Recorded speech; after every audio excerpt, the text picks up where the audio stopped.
morning and welcome to Morning Pulse, the pulse of Nigerian politics. My name is Sharon Enemchuku. Joining me live in the studio as always, I have with me Ifoma Oji and Mr. Daniel Sacramento. Good morning. How are we doing this morning? Good morning. Good morning. How are you doing? It's Friday. It is Friday. I was expecting more energy because this is the weekend. Mr. Daniel, what's going on? Oh, it's Friday. Yes. Why are you not excited? You're not happy to celebrate one bit. Also joining us via Zoom, we have our analyst in person of Mr. Oladimiji Oluwafemi. Good morning, sir. How are you doing? Sir. Good morning in the studio this morning and happy weekend. Yes, Oh. happy weekend. We should sing. Yes, thank God it's Friday. Okay, at least there's something to be thankful for.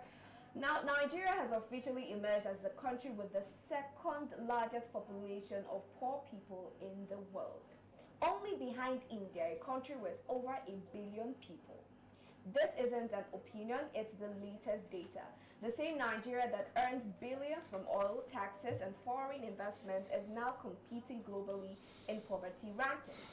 At the same time, President Bola Tinubu is preparing to unveil a $400 million indigenous crude oil terminal in Rivers State, a massive project said to be a boost for the economy and local content. But can this project deliver real change in the lives of Nigerians, or is this another elite project that leaves the masses behind? And just days ago, a tragic event shook Edo State.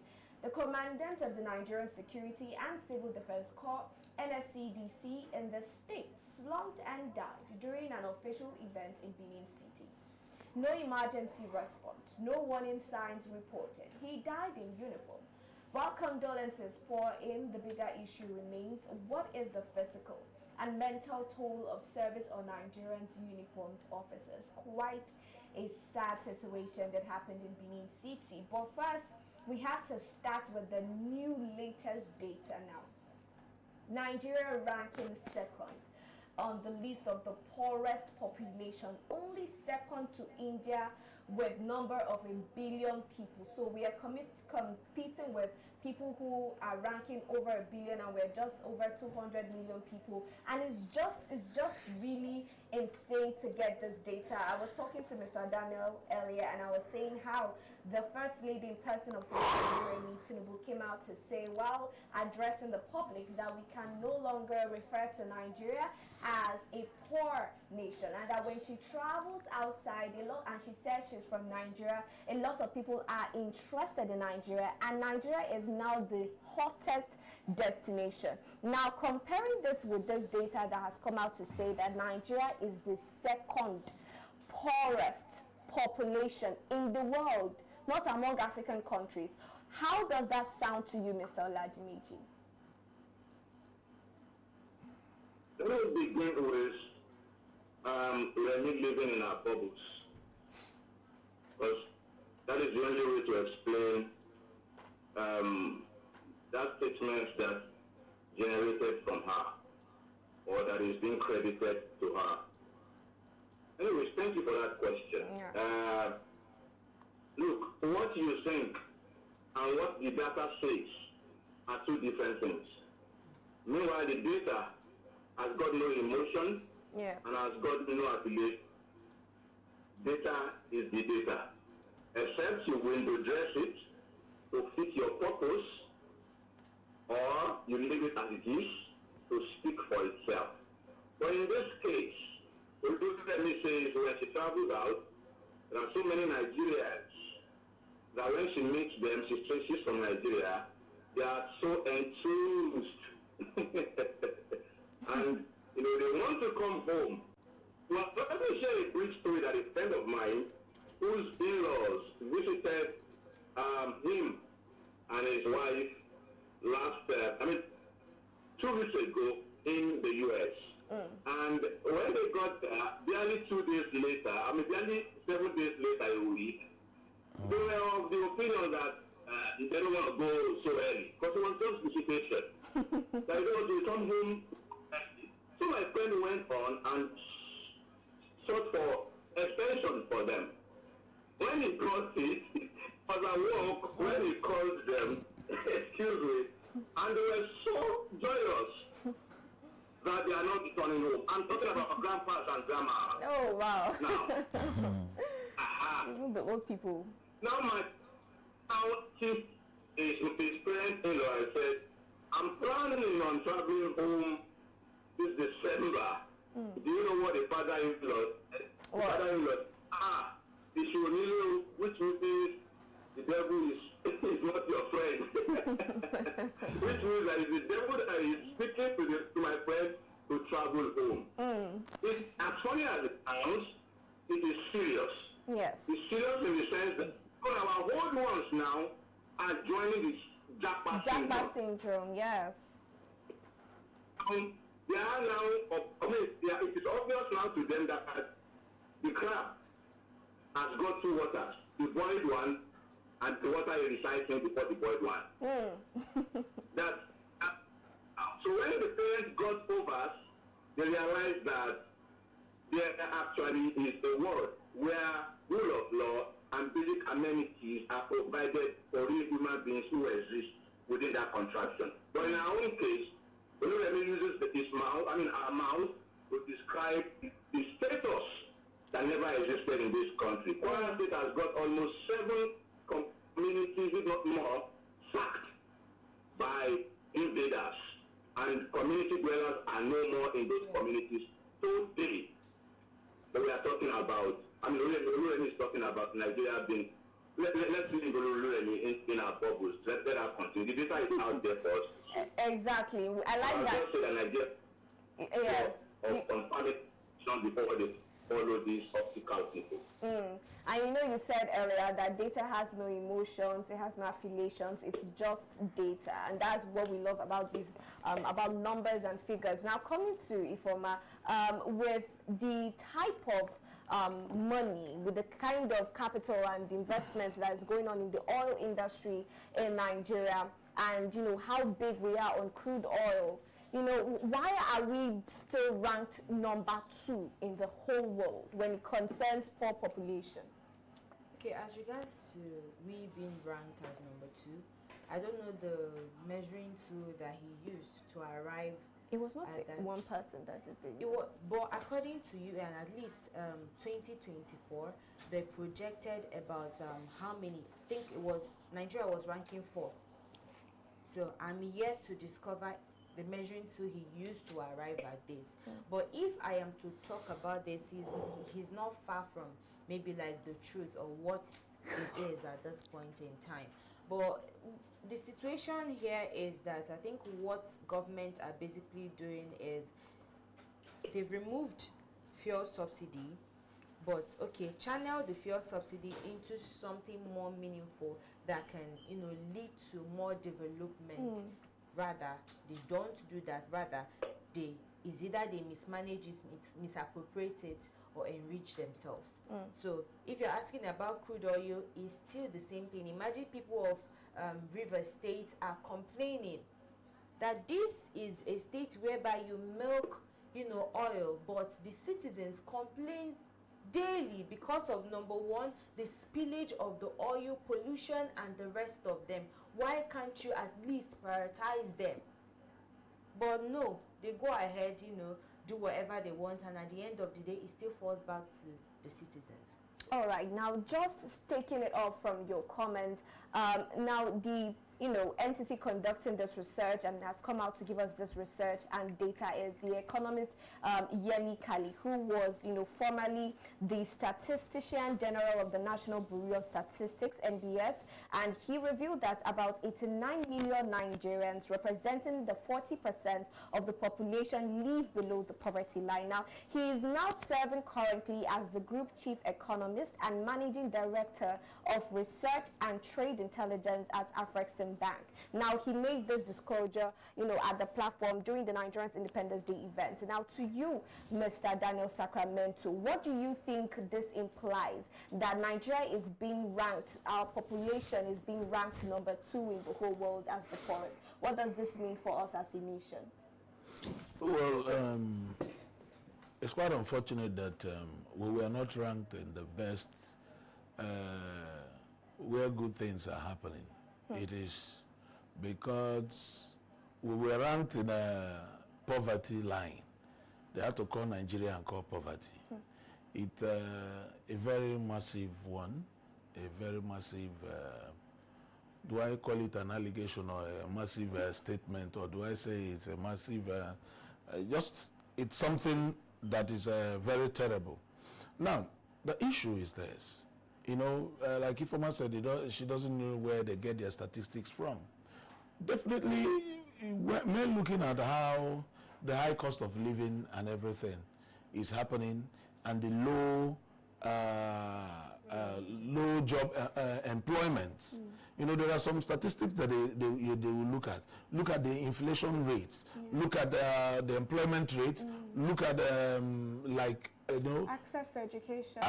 Those things, and good access to good water, all these things, and look at the level of living, how people easily access money. You understand? So a lot of all these statistics, you know, sums it up. Now, what it really shows is that the executives, the policies of the country is in comatose. It's not helping the citizens. You look at the level of people who have left the country to go and look for greener pasture. It shows this, that alone will tell the MBS people what, you know, it just gives the statistics of its own.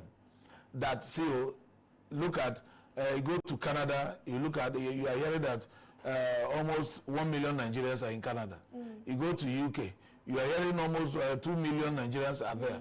You go to US, you hear that 3 million Nigerians are there. You go to Europe. So what it's telling you is that there is high level of poverty in the system. So it's very easy for them to just look at it and get the statistics. You understand? Yes. So the truth about it is that the policies of this present government is terrible. The way they enter into the, you know, we keep saying that they are not acting, their policies is not coming up as people who have a plan, a long-term plan for the nation. They just do anything. Woke up this morning, let's throw this one, know if it will work. Let's throw this one, know if it will work. Then everywhere is just in chaos. And no rightful direction, no direction to where we are going to. Today they are borrowing money for infrastructure. Tomorrow they are borrowing money for education. Tomorrow they are threatening people in the market. We want to crash market. Tomorrow they are, you know, there is no clear vision, coordination. You know, I remember when Jonathan was there, they were calling Okonjo-Iweala the coordinating minister of economy. Coordinating. So there are people that you need to assemble to coordinate the economy, to coordinate your policies, to look at the policies that are coming in. And they look at it and say, no, this one will not, this one. It seems they are not employing those. That's what I'm saying. People with integrity. The level of people they employ is the people like Bayo Nonuga and Daniel Fawala. Those are the people that, no, they say those are the people that they employ. People who only stands to counter. Instead of looking at the criticism that is being brought on board and say, okay, this criticism, let's dissect it. Let us gather think tanks. Let's dissect this thing and see if the reality is where this criticism coming from. Now, Tinubu, yes, no doubt she has been trying in her own little way. But when when they say we have shared money to 8 million Nigerians, hello, I don't understand. 8 million Nigerians against 200 and something million. 25 cases. It shows that you're a failure. You're a failure. Yeah, that's what it is. You can't say you have shared money to 8 million households, whereas we are talking about 250 million Nigerians, and you're talking about 8 million. It shouldn't be hard. The comparison. The comparison is that somebody in a class. It's not even up to a quarter. It's not even up to half. It's not even up to half. So, totally, the policies and the visibility studies that people have done is where they are looking at. I want to talk about the renewed hope.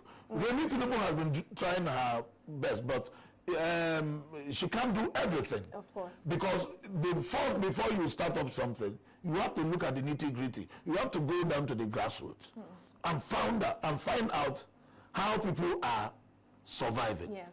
Now, we're not even talking about, ab initio, when you want to rate poverty, you said you go to the rural area to rate poverty. But now, you start from the urban. Because the high level in the urban center now is terrible. People can't afford to pay house rents. People can't afford quality education because the government schools are nothing to write home all about. Do you understand? Yes. So these are the issues. These are the criteria where people will look at and sum up and say, come on, Nigeria, they follow India. See, bomber to bomber. Yes. And maybe in a jiffy, we might overtake them. You know, like in the comment section, people were saying that they rigged that research, that we should have the number one, and that we should wait. Very soon we will be number one. It's really funny. Nigerians are, I don't know the type of breed they are. So they're not about breed. The truth about it is yes, that I understand. President Bola Ahmed Tinubu should gather the right set of people. Yeah, ASAP. And look at this study. Not somebody coming to refute the claims. Just like that. If you go around, you see people are suffering. There are people who I park my car, people are coming in, I've not eaten, I don't have money. Two young ladies came to where I was sitting down on Sunday and said that they don't have money to eat since morning. In fact, they have not eaten since Saturday till that time. So they were going around into any eateries to go and beg for fun. So I don't have any other option than to ask them, because I don't like hearing somebody is stranded. So that is the gospel truth about life.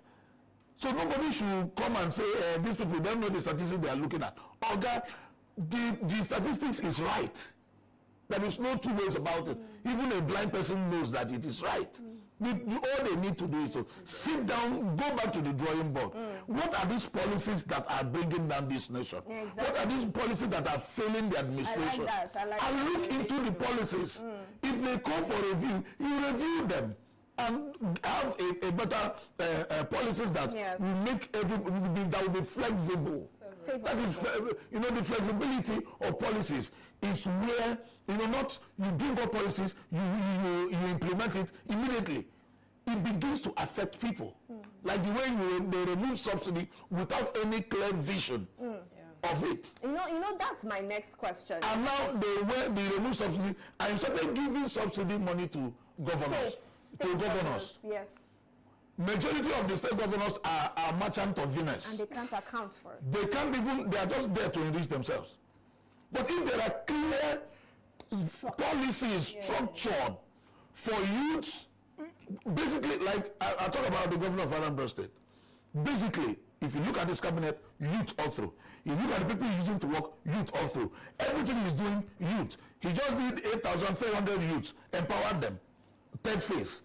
That is a clear vision of a man who wants the youth to come up. Now, people that are fighting him are those who have been in politics that are even older than the state. That he doesn't. That they just believe that politics is a business. Older than the state. Yes, that is the truth.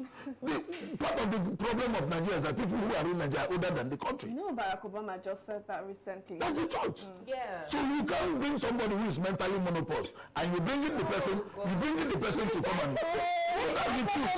I just learned that this morning. No, but that's true. Mental menopause. Interesting. No, but that's the truth. So if we continue in this recycling people who are meant to be advisors, bringing them on board to be at the forefront of affairs, we are doomed. All right. Now, finally, Mr. Oladimiji, as briefly as possible, do you think now that the middle class in Nigeria is now living like the poor class or the third class citizens of Nigeria? Secondly, now, he mentioned policies and how the policies are adversely affecting Nigerians. But even the First Lady made mention of the fact that even though the policies are strenuous and painful, that is something that would benefit us in the long run. Now, do you think that even with all of these policies, like maybe the subsidy removal and all of that, that is currently disturbing Nigerians currently, do you think that the Nigerian government did due diligence with implementing strong social protection to ease the burdens of citizens? Well, I don't know which other policies you are referring to, because I listened to the Independent Day broadcast, and the president boasts of the gains of his regime. So I don't know which other policies that we are advising, the presidency right now. And I'm happy that you did mention Oluremi's effort, and while Comrade Sacramento was trying to eulogize the effort of the First Lady, my side reminds those that are watching that there is no legitimacy attached to the office of the First Lady. There is no, it's not even in existence. Recognized in our Constitution, the Federal Republic of Nigeria, 1999 amended. You are correct. I said that, Sharon, let me say this for a fact, that 8 million of 133 million multidimensionally poor people is a stark failure. Exactly. We need to examine it that way. Yeah. But anyways, we have a government who deals in optics and impulse. They wake up and they pick policies and they drive them, not considering them, not evaluating these policies, not seeing it at all in ways, the face of the people. In as much as, it gives them good optics, and that the numbers on paper favors them, they drive these policies regardless. But in this case right now, there are no policies that we can suggest to this government anymore that will survive at all. We have had, they have given us policies of the Fed fund, borrowing money to students who will not gain employment. They have told us that they have pulled out 25,000 to each household of 8 million with a social register that is not in existence.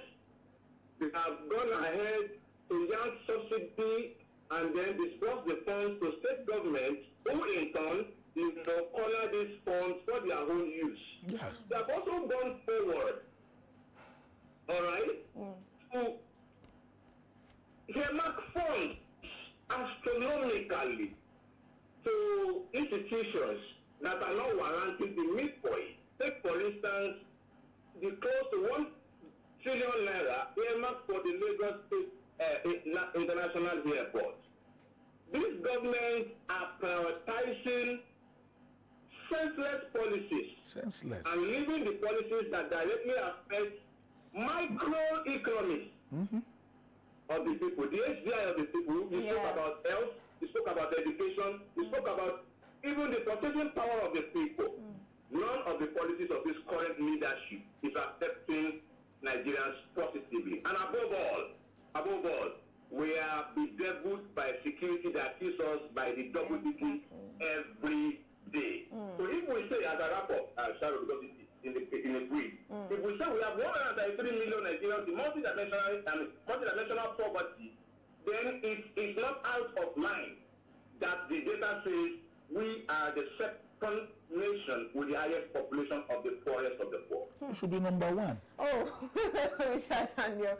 Thank you, Mr. Oladimeji, for that. Now, still talking about the situation in Nigeria and the poverty line, number of people living below the poverty line. We are about to see, come next week, right, the 400 million indigenous oil terminal that will be unveiled in Rivers State, and that will have in attendance the president of our nation, President Bola Ahmed Tinubu, and other big figures nationwide. Now, my first question to you, Mr. Daniel, do you think that this terminal now would lead to oil thefts, or would it help us reduce the cost of producing oil, as that is their mission? I think this is a private business of somebody, but yes, Green Life, the first indigenous terminal since 1971. Well, that's if it is somebody's business, the person have a view of why he wants this terminal, and basically it's a business kind of thing. Definitely it's going to create employment because people are going to work there. Good point. That's it. People are going to work there. That is the truth. Massively, people within those area and other stuff is going to work there. That is it. We need more of such things so that it could cushion the effect of scarcity of petroleum products that we're all looking out for. Also, it's going to bring up a healthy competition. You know, that's why we're asking for more of this type of things within the areas where these oils are. It's going to really boost the economy when we have people of integrity. Do you understand? Manning it. Good. And you could now see that the only means of survival or the only thing that has kept Nigeria going is oil. Yes. That's all. But what we are looking at is this. We want a shift in oil. Non-oil revenue. Let's go into what the first thing that Nigeria is being known for. Agriculture. We're not longer talking about Sapele where we used to have cocoa those days. We were the highest exporter of cocoa then. We know granite, when we have the granite pyramid in Sokoto, the granite pyramid, these things have gone. We were the exporters of all this. Malaysian Palm Oil Council, they came here to take our seedlings. We were number one before in the world. Now we are number one in number two in poverty, instead of the things that we are being known for. So that is the issue. Now, these are the type of things our president will go to commission. Yes, because $400 million, it has to do with oil. So definitely they will go. That is the truth. They have to go to these things. So these are the issues. I want to congratulate the whosoever that Green energy. the green energy. I want to congratulate them, provided it's going to be, I know this is going to be in partnership because with the federal government, that's why the president wants to go there to unveil. It's going to be partnership. It's going to boost the economy. If the economy will be sustained, if the money will be directed, you know, just, and another thing is that the people living in the Riverine area are passing through hell. There's a lot of oil exploration, the spillage there. And these people are not being taken good care of. You need to go to visit all these places. And all of this affects their health. Affects their health. And nobody is saying anything. But every now and then, people go, although I don't blame people because the villagers, the owners of those settlers that they go there, they only, instead of asking for them to develop their places, they ask for money. And once they give them that money, that ends it. Tomorrow they will now start saying, they didn't do that. But you people they've settled you. That is the truth. Apart from where we have what's it called? Somewhere in River States, where we have Mobile. Those places are well developed. And the exploration is still ongoing there. So we beg in as much as the community, the state, the whole state of it, they should make sure that people coming to build anything within that vicinity takes good care of those communities that are involved. Yes. Rather than just giving them money, develop things that they will see, that they will benefit from.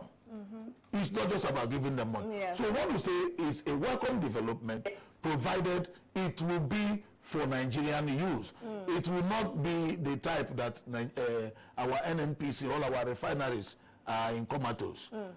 All right. Thank you, that is it. Thank you, Mr. Daniel. Now, you know, you mentioned agriculture as the, I call it the first love of Nigeria, or that was what people knew us for as a nation. And that was where the green, white, green came on board. Exactly, for fertility and all of that. Now, why do you think that till date the government is still prioritizing oil over agriculture and tech, you know, as well? You know, in the agricultural sector, a lot of farmers are complaining that they can't even visit their farms to, you know, produce or even plant. And at the end of the day, when you don't plant, are you expecting, you know, what's it called? Harvest. Harvest. there's no way you can harvest. So, and it's because maybe this leaders are in cahoots with these criminals that, you know, all these headers and all this banditry, maybe they are in cahoots with them, they work hand in hand with them, so they can't do anything with them. I think, was it last month that we were talking about them negotiating with the bandits? Yes. Yeah, that cause chaos. You are negotiating with them when even one of the former leaders, El-Rufai, has come out to say that you rather clear them or you remain in cahoots with them. So it shows clearly that they have, you know, who said this? Maybe they. Who said this? You were there the day we said Yes, we no, talked about who was saying this? El-Rufai. That they should clear which people? That instead of negotiating, instead of bringing them back, integrating them their back business into partner. society. That's what he came out to say, to be honest. Let me just, so like I said before, it means that they have business with these people and they are gaining from these people. Maybe that's why they've shifted from the agricultural sector, you know, development. But I wanted to make a comment on this 400 million naira, you know, commissioning. It's actually a step in the right direction. I mean, we know that over 50 years, Nigerian crude oil, the export route have actually been dominated and owned by foreign, you know, investors. This was it called? Mobil, Chevron, Shells, Agip, and the rest of them. So them, we having an indigenous, you know, oil, you know, sector or terminal, it will actually make us gain more grounds in, you know, local, give us more local control. You understand? And we can actually retain the revenues from this oil. It will remain in Nigeria rather than, you know, those routes that we pay a lot to, you know, export our goods. And not just that, there have been cases whereby this routes have been prone to theft and vandalization. So all these things might actually be curbed. And not just that, the people of River State can actually, you know, develop. That is, if they prioritize the people of River State. I think it's a step in the right direction, if well managed. If well managed, that's the if there. Now, to you, Mr. Oladimeji, now, do you think that Nigeria, or let me not say Nigeria, do you think that we as a people, we are just concentrating on building terminals when our refineries don't work? Now, this is for the government. And, you know, with what we just said now, do you think that the global demand for crude oil has diminished, you know, as compared to the former times when we used to have a whole lot of, you know, crude oil exportation? And if so, what does this mean for us when it concerns, you know, our oil revenue generation? Thank you, Sharon. It is dangerous for a nation to be mono in economy. When you run a mono economy, it is like a man who's got a single strand of income. When anything that goes wrong with that single strand, then your finance collapses. It is that same way with Nigeria. Since the Oloribiri oil boom, lazy Nigerian leaders and politicians have fixated on that sector, and they have left all of the sectors that are nationalists in the First Republic grew this country by. Comrade Sacramento spoke of the cocoa. This cocoa produce and the production is still evident in Ibadan with the cocoa house there. You can go and verify. That's correct. The pyramid granite we were known for it, very distinct. But the moment we saw oil, we are like the child who saw honey and threw away the bean cake because of the honey that we saw. That is what happened to Nigeria. And today, the greed, the power tussle, and the politics, even, I dare say, the death surrounding this country today, the sheer part of it can be traced to the struggle in the oil sector and the politics around it. So, my dear Nigerians watching us, these leaders, they know what is right, and that's why they come on air to speak to deregulation. But in the real sense of it, they don't deregulate nothing. That is why every administration retains the office of the petroleum minister to the president of the nation. Yeah. Why?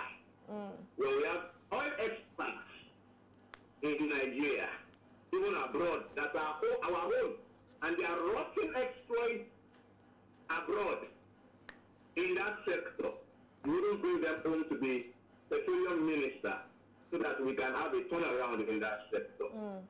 And I'm sure that if we have an expert as oil minister today, Sharon, you asked the question about building a refinery. We will build a refinery if we have an oil expert today and the leader with the will to do. And the leader with the will to do.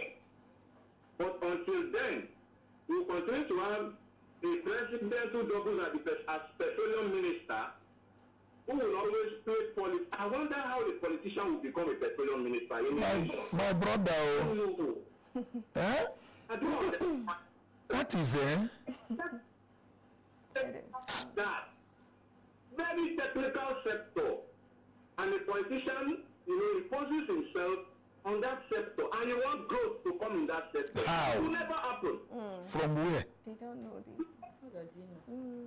I understand that, Mr. Ladmeji.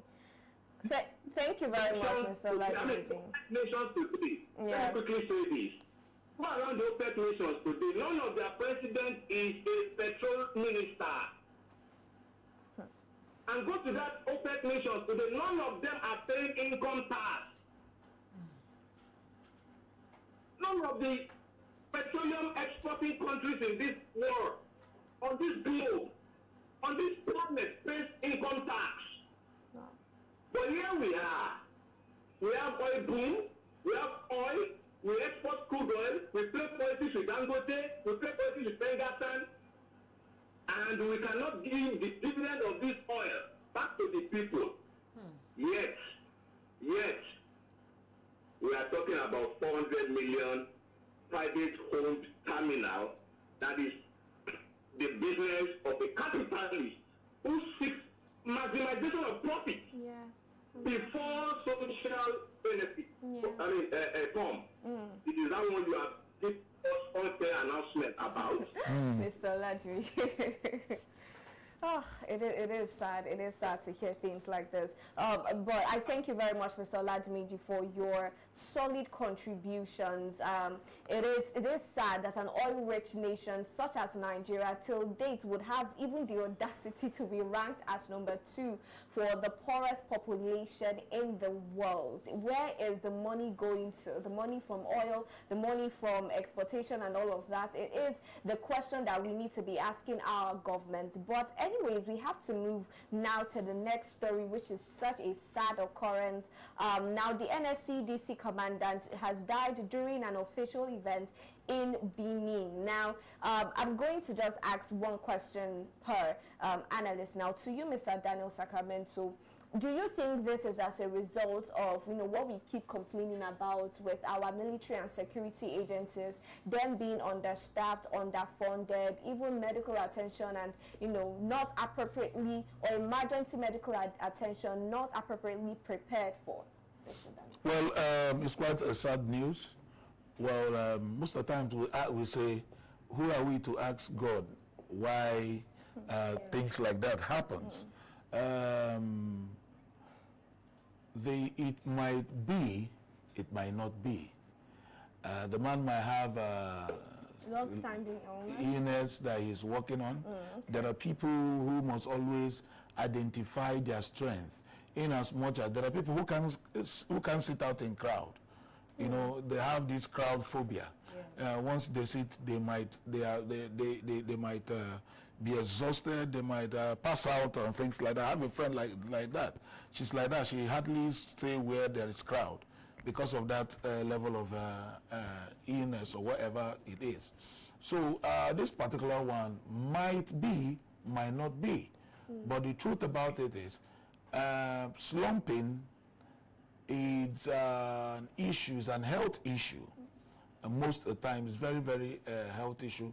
One might develop heart problem, be asthmatic, have a high level of cholesterol in the body that is not that BP. So a lot of them. Then most of the time when a man looks at the level of problems that are surrounding his destiny, you know, the bills that he's meant to pay, and look at what is coming in from the government coffers, the man would decide to slump on his own so that, you know, avoid all these issues. So it was unfortunate that he died. He died, and this is where he went for an event. Yes. But it's quite unfortunate, and it's a very sad one. It is. And it's a very big loss, to the Nigerian Civil Defense Corps. It's a very sad one. We want to say may his soul rest in peace. But it calls for day-to-day check-up. Every month, the security outfit must bring in medical personnel to conduct checkups in their personnel. Yes. Take it out on a Saturday, in a spot, or any day. There should be a level of checkup for all their staffs, so that they will ascertain the level, the fitness, and the level of fitness that they have. You know, not just sending people to go out for things, and at the end, there might be level of casualties and the death of all this stuff that is that could be avoidable if they do some proper medical checkups. All these things might be detected and know how to handle early on. Thank you, Mr. Daniel. Now, Ifeoma, you've heard what has happened. What is your take generally? Okay. In accordance with what he said, I concur like 100%, but I just wanted to add this. It goes a long way to equally show you that, I mean, it's not just the ordinary citizen who does not have a position in the society that is suffering. It shows you that even the security agencies are feeling the fragility of the economy. Now, a situation whereby there is nothing like healthcare, plan for these security agents. You see them standing probably on the road for hours from morning till night, and yes, some of them collect tips from people, but let's not focus on that. We are focusing on the fact that they stand in the sun for hours, and at the end of the day you pay them peanuts, and no plan of probably if they should retire, this is what they are going to get from this long years of suffering or serving their land or the citizens. It is quite sad that these people will have to toil themselves. At the end of the day, they will come to the government and protest and agitate for what is due for them. It is so sad.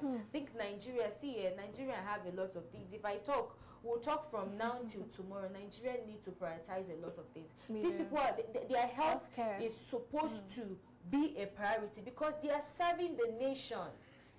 They are supposed to have paramedics, people that attend to them. They are supposed to have quick response team. Things like this, they should be people that will respond to him immediately he slumped.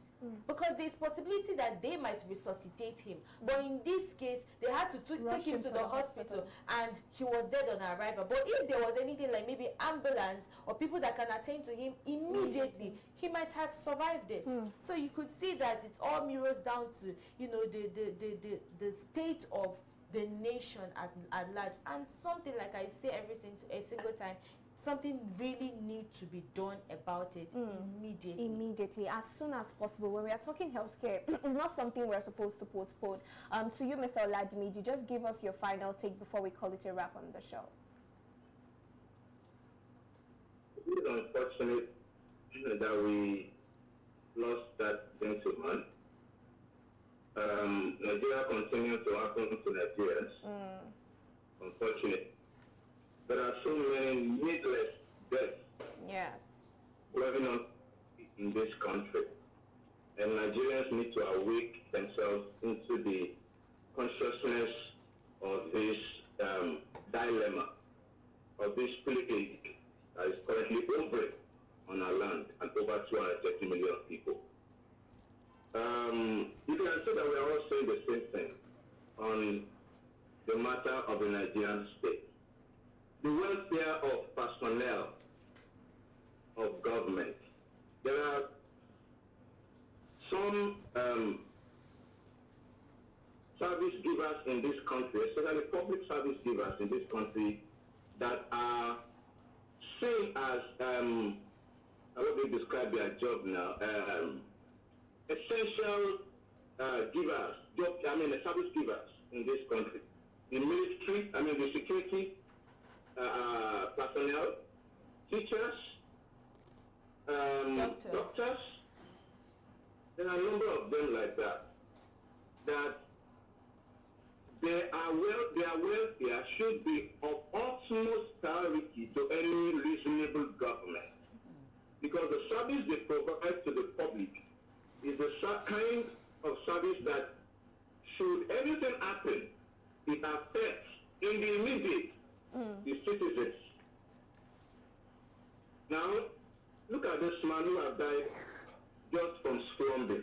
Slump. People get resuscitated from slumbing. Yeah. But in Nigeria, we have actually people slump and die. Slumbing and dying. That is related to, as Kanu said, cardiac and neuro ailments. It therefore goes to explain to you how our security personnel and our service, essential service givers have been treated in this country. We discussed earlier on this program a few weeks ago how our military personnel are being treated. Yes. Getting 10,000 instead of 100,000 for meal per day. Some people take our sovereignty and our border. No wonder Sahel are coming out to say we would expose Nigeria for their compromise. Because when you don't treat personnel well, you will find 200 roadblocks on the road. Yes. Mr. Laji, can you please help us briefly wrap up in a minute, please, because of time? So when you don't treat your personnel well, you will get a compromise, and unfortunately, we will continue to lose, vibrant personnel in service. I will only suggest going forward that at least they do what they take Ifeoma's idea and provide immediate care unit for these service givers, especially those ones that are in the face of serious and tedious activities. All right. Thank you very much, Mr. Oladimiji, for that recommendation. Thank you, Mr. Daniel Sacramento, for joining me as always. And Ifeoma Oji, we thank you for your contributions in the show. Now, to our viewers, we say thank you for joining. If you're yet to follow us across all social media platforms, please endeavor to do so. Find us at Active Citizens. You can find me on my personal page at Sharon Enemchuku, and you, Ifeoma. You can find me on my personal page at Oji Sophia on Facebook and on Instagram at Miss Alex. Mr. Oladimiji. Always on X, 5 Oladimiji. All right. And for Mr. Daniel, he is always in the studio. Till we see you later this afternoon for As Ide Hot. Do have a good morning.